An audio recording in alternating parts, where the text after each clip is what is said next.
Maksud saya baca ini tak niati dari rumah supaya kita melihat beberapa kelompok di Indonesia itu ya tidak kaget. Mulai dulu yang yahlidul kola ya ada, yang yudhirul bughdo ya ada, yang kelihatan keras, nggak suka maksiat juga bagus. Masa maksiat disukai kan ya tidak baik. Yang nggak jelas kayak orang Jawa, nggak melok-melok ya mulai dulu ya ada. Makanya ini jenengan harus matur nuwun sama saya karena perilaku kebetulan yang ternyata punya dalil. Alhamdulillah. Jadi nanti kalau setelah ini terus ada dalilnya di Ikhya halaman berapa? Pokoknya kata Gus Pak ada lah. Ya, jadi ini terusan ketiga ini yang semoga kita bisa niru ya. Karena itu cerita Wali Songo versi kiai, versi film, versi buku semuanya sama. Tambah melihat maksiat, tambah tertantang kasih sayangnya sehingga terus sampai bina kayak gitu ya. Versi film saja lah yang kamu tahu, mungkin versi film. Itu gambarannya Wali Songo itu masya Allah, sabarnya, teladannya. Semuanya masya Allah lah.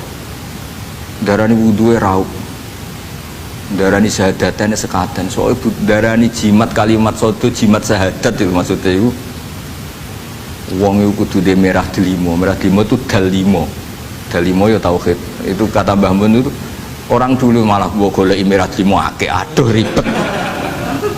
Merah delimo itu maksudnya dalima. Orang itu harus berpegangan dalam surat Ikhlas tuh. Qul huwallahu ahad, Allahus somad, lam yalid walam yulad, walam yakul lahu kufuwan ahad. Itu kan diakhiri dal sampai 5. Dal-dal yang di kulhu itu yang di akhir-akhir itu kan 5. Maksudnya itu saiki urung iso liyane lah, sementing itu dalima. Maksudnya tauhid ini benar dulu, apa? Tauhid ini benar dulu. Dan itu telaten datangi tempat maksiat. Ini kayak gambaran di film-film itu. Dulu gambaran film-film kuno juga sama kan, ada warung, terus penjaganya gitu, yang datang goda. Dulu ya gambarannya ada gitu. Sekarang ya nggak ada lagi, mungkin banyak ya. Dulu ya banyak sama lah. Untuk ukuran zaman itu ya banyak sama. Tapi telatennya itu. Orang Jawa bilang apa ya dituruti. Darani sloko laila. Sloko itu maknanya suluk gitu. Bahasa Jawa jadi sloko. Nah darani ya tadi kayak di Jogja itu ada sekaten itu dulu kata cerita-cerita itu Kalijogo ngadakan satu konser wayang yang boleh nonton, yang bayar tiket. Lah tiketnya itu baca apa? Syahadat. Terus darani sekaten dari kata apa? Syahadat. Ya dituruti orang kok terus ini gak fusha ini. Kamu benarkan sinnya syahadatain. Kamu itu ada-ada saja. Oh kiai nyaran ya. Ya fusha itu. Ya ini jelas ya supaya apa kamu ingat betul bahwa ini ndak gaweane Gus Ba, gaweane Papa di sini mulai dulu di Ikhya ini ya, yang jelas ikut Kitabu Adabil Ulfah wal Fahab. Nah terus ini contoh belajar saya supaya sampean ngerti nak. Terus di sini tak tambahin dan itu di bab Ikhya yang sama, fa inna tafriq bainal ahbab min mahabis syaiton. Ya, fa inna tafriq bainal ahbab min mahabis syaiton. Jadinya gini, misalnya Pak Zarkasi maksiat atau saya maksiat, terus bawaannya Pak Zarkasi itu benci saya karena Gus Bak setelah maksiat.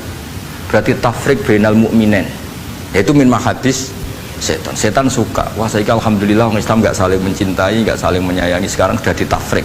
Meskipun asal usulnya tafriq demi temannya maksiat, tapi tetap saja kamu memenuhi target setan, yaitu tidak innamal mu'minuna ikhwah. Itu kan bagus oleh berhujahnya Imam Ghazali.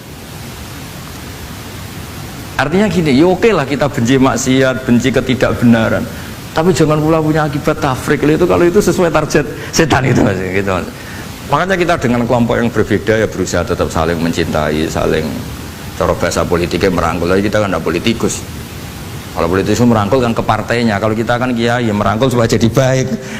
Kalau politik merangkul kan agar ke partainya. Jadi itu alasan yang saya suka, fa inna tafriq bainal ahbab min mahabis syaiton. Loh, saya kalau nuruti mangkel sama mungkin bahkan dengan santri kita sendiri kadang mangkel wae ngaji turu. Soalnya ngaji takok halaman kadang nuruti mangkel ya mangkel. Wah itu kan itu mangkel loh. Tapi ketika aku mangkel setan seneng. Sekarang ada model baru kiai gedeng santri ini. Setan kan, lu kan mesti gak ajarannya Nabi lah. Ajaran Nabi bainal mukminin itu al mawaddah warahmah. Ini ajaran mesti setan lah. Misalnya saya kesini kecewa sama sampean mangkel, setan seneng. Oh sukses saya. Bikin Gus Bak mangkel becah begi. Ajaran setan, mana ada ajaran Nabi kon gedeng sampean, mesti kon seneng. Senajan to yo meksa. Seneng sampean butuh meksa. Artinya ya sudah begitulah.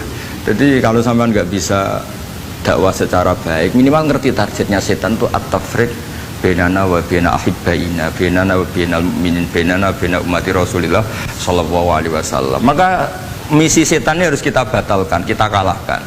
Makanya mangqala fil yaumi salasa marrat aw marham ummata Muhammad kutiba minal abdal.